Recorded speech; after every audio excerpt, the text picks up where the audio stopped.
So Staff Sergeant Michael Ollis and Command Sergeant Major Terry Richardson, as they receive our nation's highest military award, the Congressional Medal of Honor.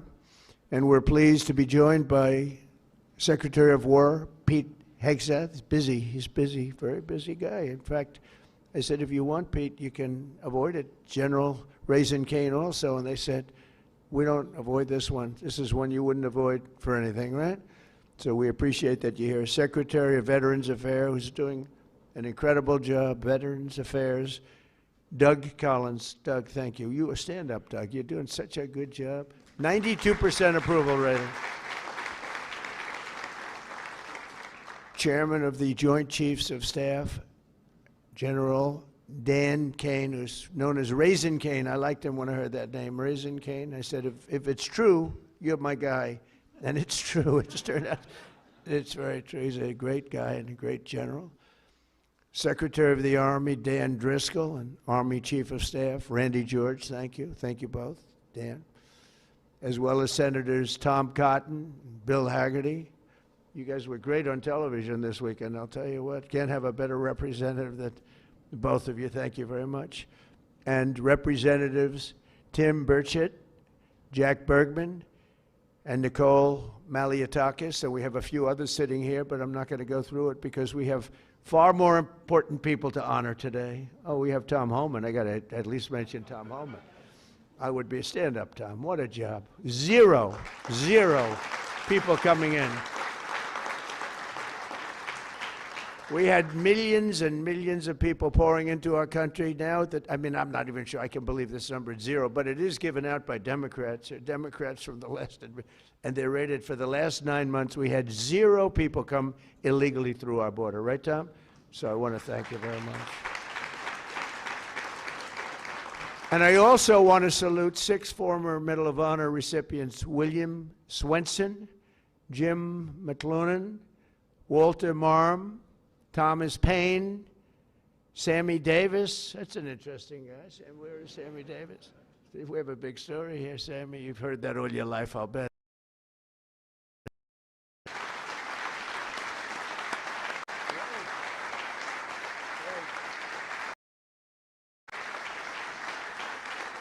You all look good. We all look good. We remember the ceremonies. All great. It's a great honor. There's no greater. I tried for myself. I've tried numerous times to get one by myself. I keep getting shut down. They say, you can't do it, sir. Bad protocol. Very bad. I would say the worst.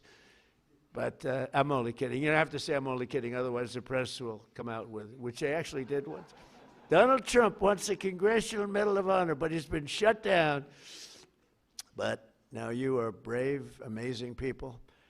And I want to thank you all. In 1941, Rody Edmunds of Knoxville, Tennessee, enlisted in the U.S. Army and soon rose to one of the youngest master sergeants in the military. In 1944, he sailed to Europe to fight in World War II, and he was so enthusiastic and young and full of vim and vigor. Rody soon found himself on the front lines of the Battle of the Bulge. That was a big one.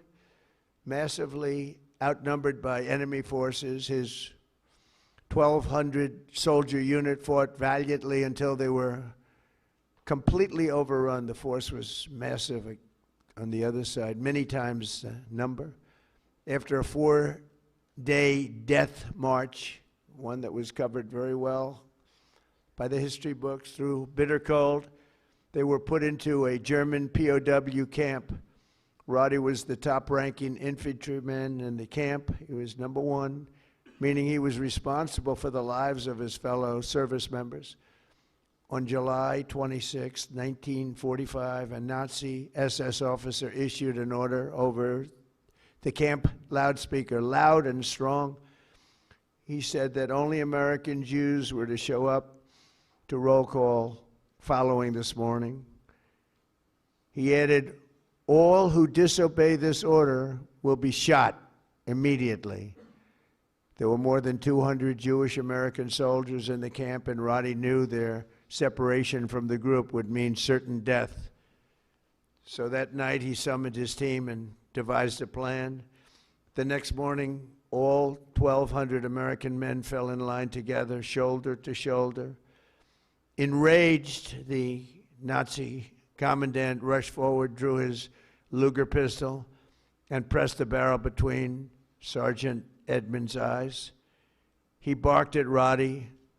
"They cannot all be Jews," he screamed loud and again, and staring straight back into the raging face of evil, Sergeant Edmunds replied fearlessly, "We are all Jews here." The Nazi officer lowered his weapon and the soldiers erupted in cheers. With total disregard for his own life, Rody had saved over 200 of his fellow service members. Their camp was liberated 2 months later. We're honored to be joined today by Rody's son, Chris. Please stand up as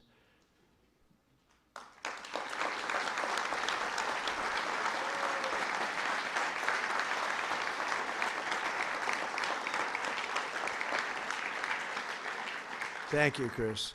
Today, your father gets the honor he so courageously earned, and really amazing, right? It's an amazing story. Congratulations to the family of Master Sergeant Rody Edmunds. The next two we recognize today served in the 1st Battalion, 28th Infantry Regiment of the 1st Infantry Division, better known as Big Red 1. Do you know about that, Pete, right? Command Sergeant Major Terry Richardson, we are honored to have you with us.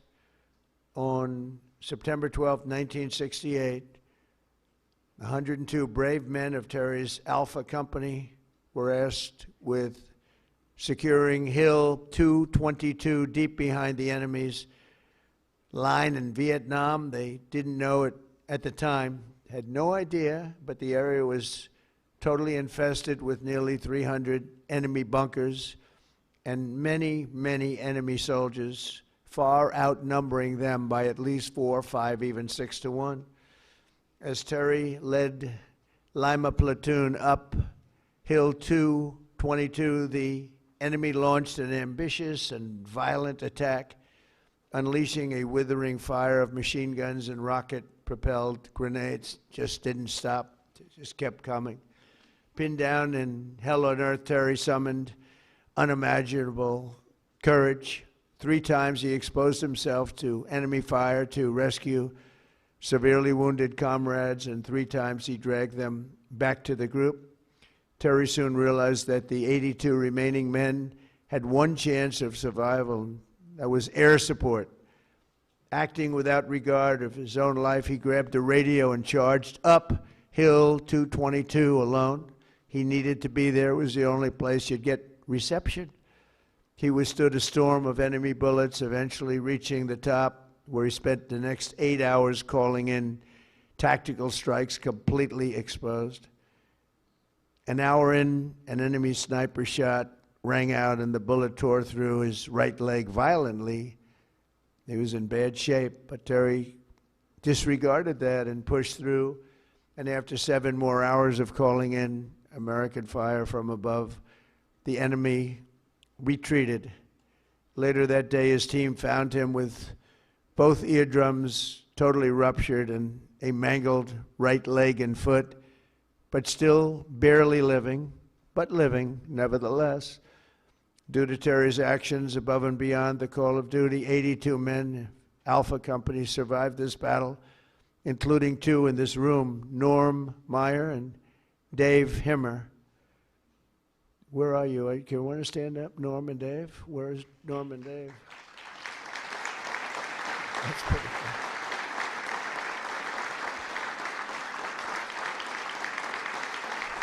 Pretty good.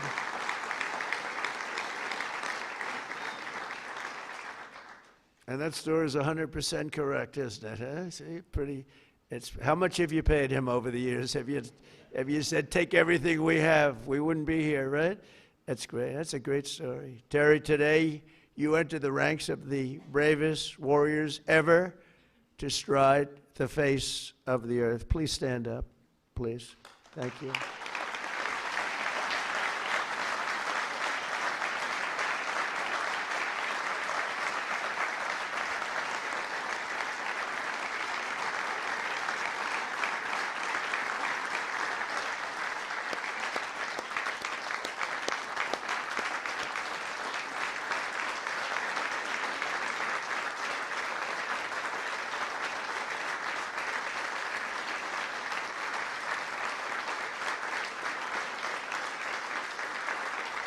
That's great, Terry.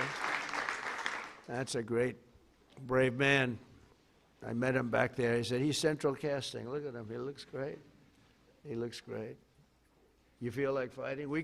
I think we could take him today. What do you think, Pete? We'll make a little deal with him, as you are a brave man. Finally, we honor one more American soldier, a fallen warrior of wars, and really, terror. Staff Sergeant Michael Ollis, born in 1988 on Staten Island. Michael grew up seeing the World Trade Center across the bay. I know Staten Island so well. The people in Staten Island are amazing. After 9/11, Michael enlisted in the Army, and by 24 years old, he was locked in. He loved it. He wanted it so badly. He was a squad leader serving in Afghanistan with the 2nd Battalion, 22nd Infantry Regiment, 1st Brigade Combat Team of the legendary 10th Mountain Division. On August 28, 2013, terrorists detonated a 400-pound car bomb on the east wall of the forward operating base, Ganzi, ripping open a 60-foot wide breach into a compound that housed NATO coalition forces, a lot of them. 10 Taliban fighters wearing suicide vests swarmed through. From across the compound, Michael saw the pillar of white smoke rising and ran to join the fight, rushing without his gear, wearing almost no gear, no Kevlar helmet, no body armor, just one magazine in his rifle. Along the way, he encountered a Polish soldier, and together they advanced under heavy fire, very, very heavy fire. At one point, shrapnel ripped through the Polish soldier's legs, rendering him unable to walk, very, very severely hurt. In that chaos of gunfire, explosions, and charred human remains, a terrorist insurgent appeared, rounding a corner with his suicide vest, fully armed, and you could see it. It was going to happen. He charged the wounded Polish soldier without hesitation. Michael raised his gun and forced himself between the insurgent and the man he just met, shielding him with his own body. He knew it was going to happen. He shielded him with his own body. You know, bravery's amazing. You never really know who's brave, who's not, until they're really tested. We think some people are brave, Pete, and they're not. We think others aren't, and they are. You never know. But he was tested. That's called the ultimate test, right? And at perhaps his final heartbeat, Michael fired his weapon, and the terrorist detonated his vest simultaneously. Staff Sergeant Ollis was killed just weeks before his 25th birthday, and nobody was any more brave than that. In his final act on earth, Michael absorbed the blast, sparing the life of that Polish warrior, who we are grateful to have in the room with us today, Second Lieutenant Carol Sierpika. Carol Sierpika. Where are you, Carol? Hey.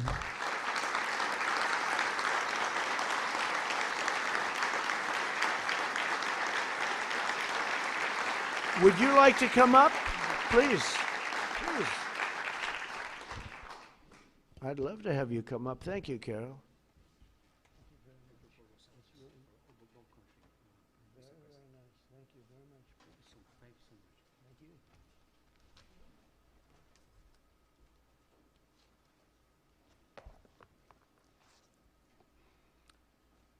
Mr. President, Minister of War, my Minister Polish of National Defense, distinguished guests, everyone gathered here today, dear my Basia, Michael, and Jacob, especially dear Linda and Robert, and the entire Ollis family. What do you have that you did not receive? This is how I would like to begin these few words, to speak to you all here. In this special place and on occasion of this incredibly important ceremony, one that is significant for many, but truly especially exceptional for me. It's a particular privilege and a great honor. Above all, however, it is my commitment. It is a part of my new mission, which began 13 years ago. A soldier is not something you are from time to time. It is who you are forever. It is just like you are not a mother, a father, a sister, and brother, or as only for a moment. These are not roles given to us for a while. They are a great gift, but also a great lifelong commitment.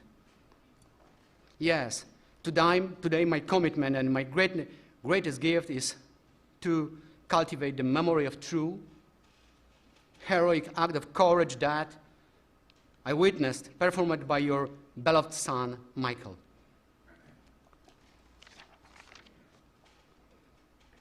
Please forgive me if my words have not fully captured what I truly feel today. However, sometimes words are simply not enough. I'm deeply moved, happy, and grateful to God for my service, for my parents, for my family, for my beloved homeland, Poland, for my second family from Staten Island, and for my second homeland, America. God bless you all. Michael, thank you for your service, and I will see you in our heavenly homeland. Thank you for your service. Thank you so much.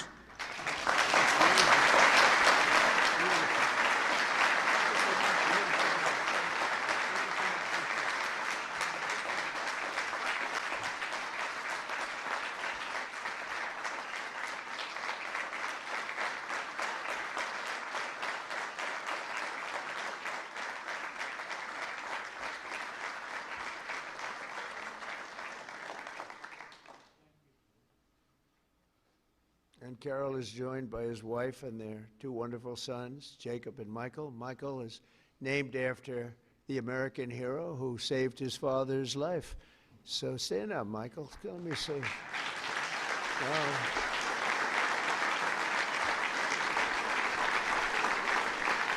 That's great. We're also pleased to be joined by several members of the Polish government, including representatives of the president, who I think is a fantastic man, by the way. I must be honest with you. I endorsed him and he won, and he came from behind, he won, and he was the biggest story in Europe, and he's going to be a great president. He already is. But as well as Poland's Minister of Defense, to honor the blood and sacrifice that has helped seal the Polish-American bond. We have a great bond. We have a great relationship with your country. And I just want to thank you to Michael's parents, Bob and Linda. Your son's selflessness in the face of real evil reminds us of the courage that keeps our country free. And I just said the genetics in that family are very strong, right? I said that before. All three families, I said, good. I see some of the young ones today. And I said, you have good genes. They were asking me, what does that mean? I said, don't worry about it. You'll figure it out. But you have the best genes you can have, actually. So thank you for giving America your beloved son. And now I would like to ask the military aide to come forward and read the citations, and then we will do the honors. Thank you all very much. This is a tremendous honor for me to be here. Thank you. Please, military aide.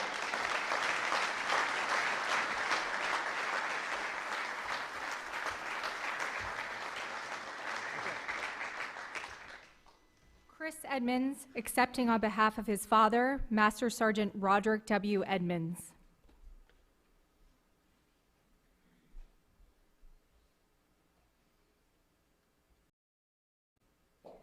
The President of the United States of America, authorized by Act of Congress, March